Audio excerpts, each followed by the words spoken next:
What's going on, everyone? Welcome back to YGOPD, your Yu-Gi-Oh! Professional Development, and today I have a Sky Striker deck profile to share with you guys. This is a going second build. Never really had the chance to run this deck as a deck itself. I've always splashed it as an engine and a lot of different things, so I'm really excited I finally get to explore this as a full-on concept.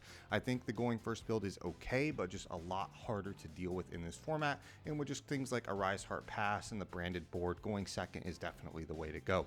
Of course, before we hop into it, I want to shout out all of our new public subs of the channel: Sleep, Dan, James, Omar, The Four Souls, Kelvin, Juan, William, Millie, Eduardo, Nistro, Brad, Nam, and Lumi. Thank you all so much for joining the channel. If you like what I do, please be sure to drop a sub. It really does help. We are really close to 1K. It really does mean a lot.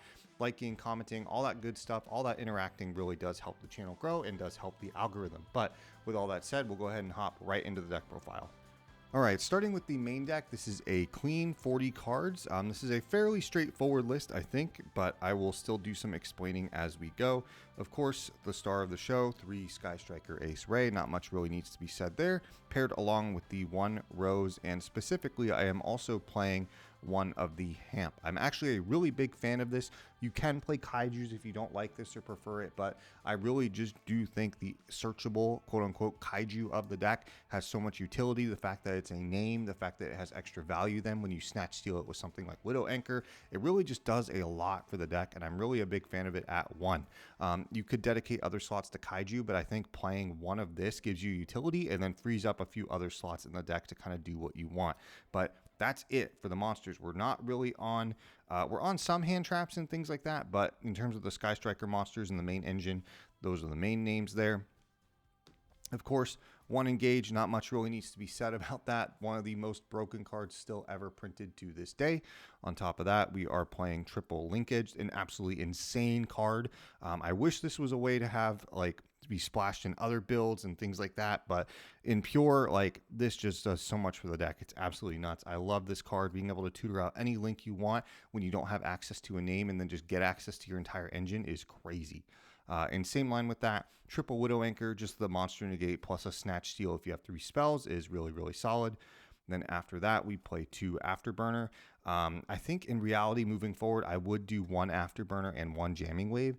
The back row has just been a lot more relevant for me as of recently. A lot of people are pivoting to trap decks a little bit more to help counter some of the meta stuff. So having a little more back row removal straight up rather than being dependent on destroying a monster to be able to have that happen is a little bit more important. So we do play the 1 Area Zero, the 1 Multi-Roll, the 1 Eagle Booster, and the 1 Shark Cannon, as well as the 1 Hornet Drones. A lot of straightforward standard 1-ups there. You could bump up things like Eagle Booster to 2, depending on how afraid you are of certain, imperms or different types of things like that. If you really want to prioritize like Hayate or Kagari resolving, going second, you can. But for now, this is a pretty standard lineup and is fairly straightforward in what I have become accustomed to. For the rest of the deck, this is now non-engine, both consistency pieces as well as hand traps / board breakers. For the non-engine, starting off, we do play double Pot of Desires.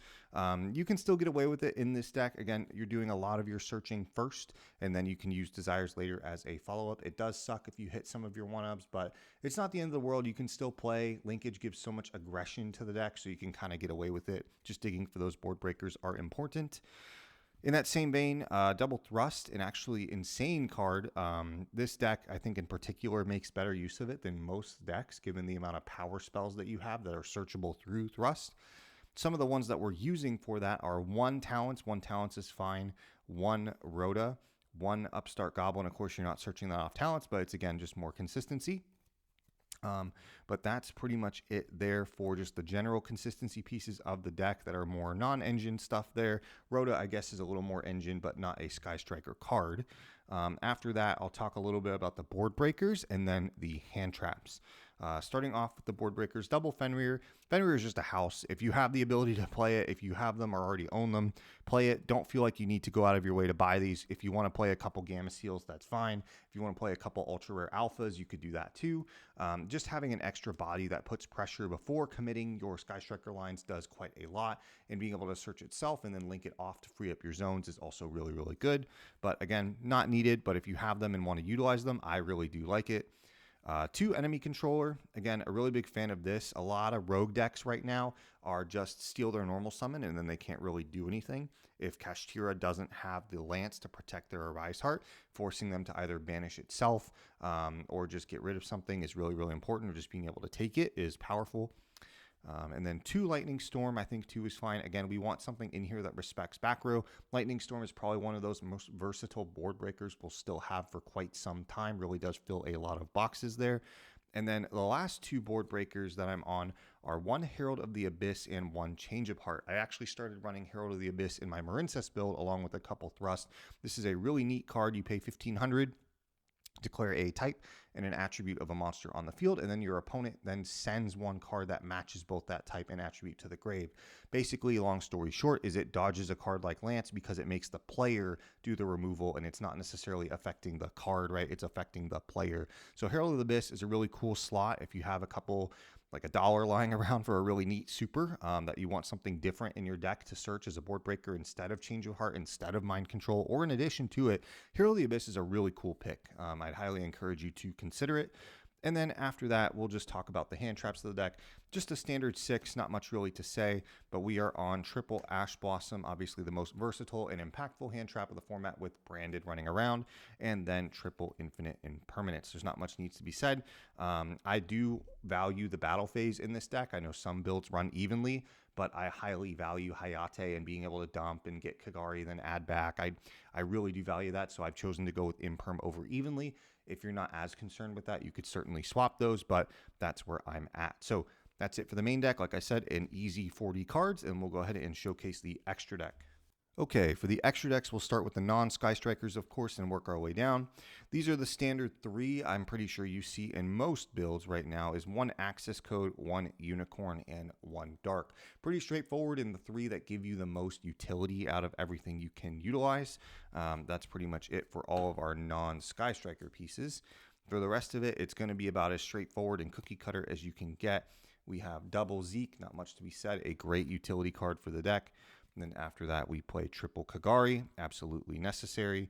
And then from there, triple Hayate, again, absolutely necessary. And the same thing with our Shizuku. You want to be able to grind with this deck. Yes, you are meant to go second. You can't always OTK. You don't always open the God combo with board breakers plus linkage. So you want to be able to have as much grind as possible with cash. Or if you're a deck that likes prosperity, you can do it in this deck. I don't like it because of the engage draw, but and a few other things with talents and thrust and all that, but you can still do it. And then lastly, just the 1 Kaina, pretty straightforward. Kaina's a great name. You got to be able to win in time somehow. So and that is it for the main deck and the extra deck. Pretty quick and easy, straightforward this week. Just wanted to showcase something I've been a little bit more experimental with. Never had the chance to really delve into Sky Striker. Been really enjoying it. So with all that said, that's it for the video. I will see you guys in the next one. Later.